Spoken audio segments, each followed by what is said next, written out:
Welcome to Profiling Evil in this quick chat about Scott Peterson's homicide resentencing that's going to begin in just a few minutes.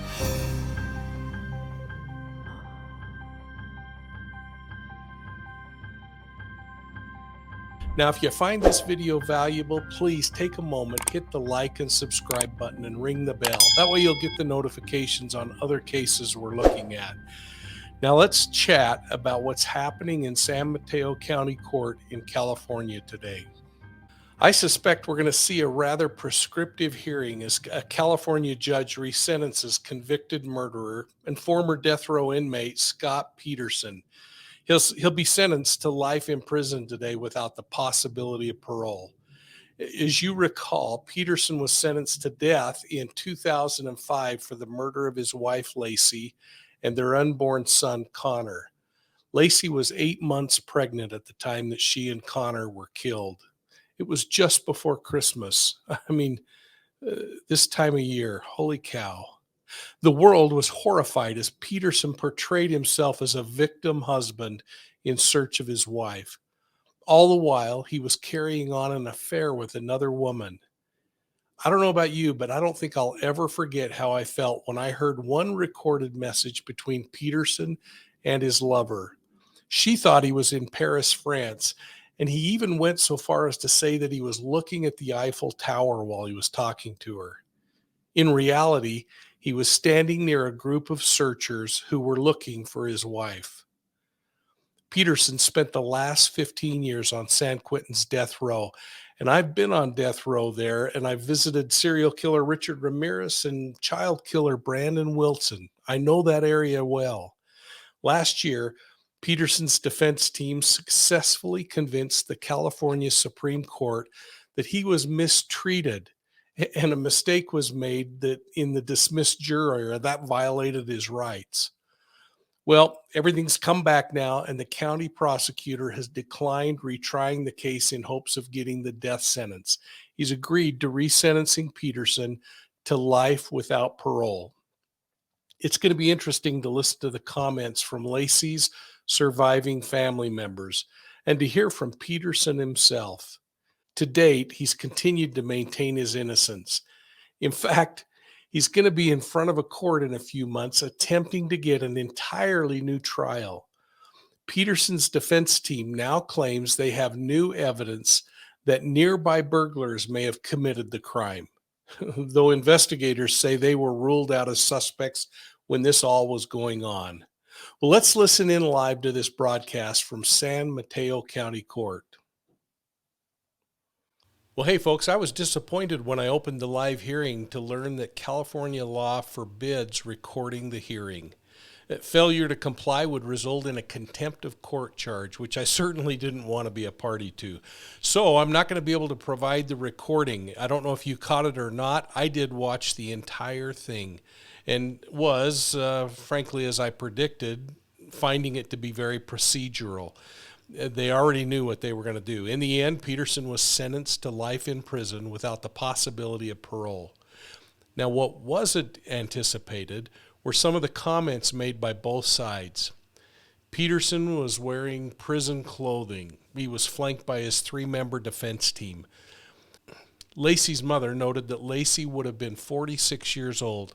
Connor would have been 18 years old now. Can you believe that? She turned to Peterson at one point during her statement and said, quote, "You ended 2 beautiful souls. 2 things never change. Lacey and Connor will always be dead, and you will always be their murderer," close quote. Very powerful. Lacey's half-sister then said, quote, 19 years, and there's not a day that goes by that I don't think about my sister, close quote. Her voice was breaking as she did it. I mean, it was heart-wrenching to listen to these victim impact statements. The family was clear in their anger with Peterson. They faced him. They called him a coward. Now, I did find this report from KCRA 3 that I thought would be helpful, so I'm going to add this to the video. News out of San Mateo County right now. The resentencing hearing for convicted murderer Scott Peterson just ended minutes ago. A San Mateo County Superior Court judge just officially resentenced him to life without the possibility of parole for the 2002 murder of his pregnant wife, Lacey, and their unborn son, Connor. KCRA 3's Lizzie Mitri was inside the courtroom during the hearing. Lizzie, explain what you were able to witness. Yes, well, cameras were not allowed inside. That's why we're kind of posted up out here right now. But that hearing lasted for about an hour. Scott Peterson was sentenced to death, of course, about 17 years ago for the 2002 murder of his pregnant wife, Lacey, and his unborn son, Connor.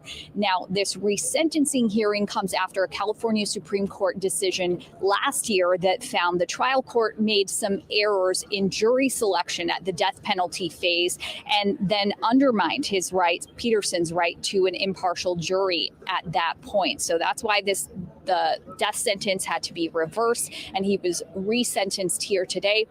Before that official resentencing, Lacey's family had a chance to speak, to give some victim impact statements. They gave some very emotional, tearful speeches today. We heard from Lacey's brother, her mother, and her sister. Lacey's sister told Scott not a day goes by that she doesn't think about her sister. She said because of him, her holidays have never been the same, because this, of course, happened in December, the same month, which is something that Lacey's mother referred to today, that it's ironic that this resentencing hearing is happening in December, and Lacey went missing on Christmas Eve. So after the family had a chance to speak, then we heard a little bit from the defense and the prosecution, and then the judge did officially resentence Scott Peterson to life without parole instead of that death penalty. Now, he is expected back here in court in February. That time will be to discuss whether there was juror misconduct in the trial. And his defense attorney, of course, believes there was, and is hoping a judge will agree. And if that were to happen, that would overturn his conviction and spark a new trial. So again, we'll have to follow up with those developments when they appear here back in court in February. For now, live in Redwood City, Lizzie Mitri, KCRA 3 News. Yeah, Lizzie, I know personally my heart goes out to Lacey's family, because this time of year especially, like as you mentioned, this is when she went missing, and I'll never forget that morning waking up and hearing the news, and on the news personally, because I was in the Fresno market every day, day after day, we were sending out missing warnings, telling people, look for Lacey. Have you seen this pregnant woman? It's just a very hard time, and I'm sure extremely hard, especially for her family.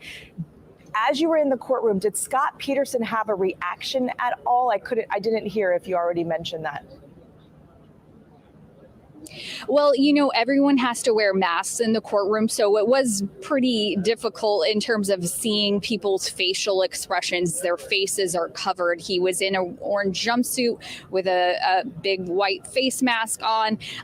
For the most part, I couldn't really see any.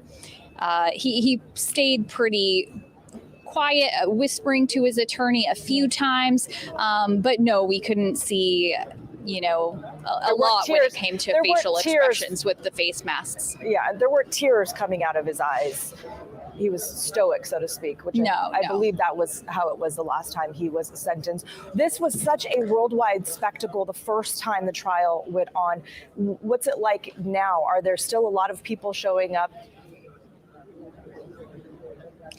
Yes, as I mentioned, we are set up outside the courthouse here, and we are among a line of cameras that was set up here because cameras were not allowed inside. Basically, everyone is just kind of set up out here to see if, as family went in and out, if they would want to speak. We did hear from Scott Peterson's attorney out here and Scott Peterson's sister-in-law, who basically wanted to state that they believe that he is innocent. We did not hear from Lacey's family out here, only in the courtroom. Jose Matry, thank you so much for the live report and your reporting this morning. We appreciate it from Redwood City. Well, how do you feel about all this, folks? What's your thoughts on the hearing and the outcome? I'm going to be looking forward to reading your comments down below, and I want to thank you for supporting Profiling Evil. Please consider liking and subscribing. And remember, you can find us at YouTube, Facebook, Instagram, and Twitter. And don't forget to check us out online at profilingevil.com or our podcasts on your favorite podcast platform. Just look for Profiling Evil.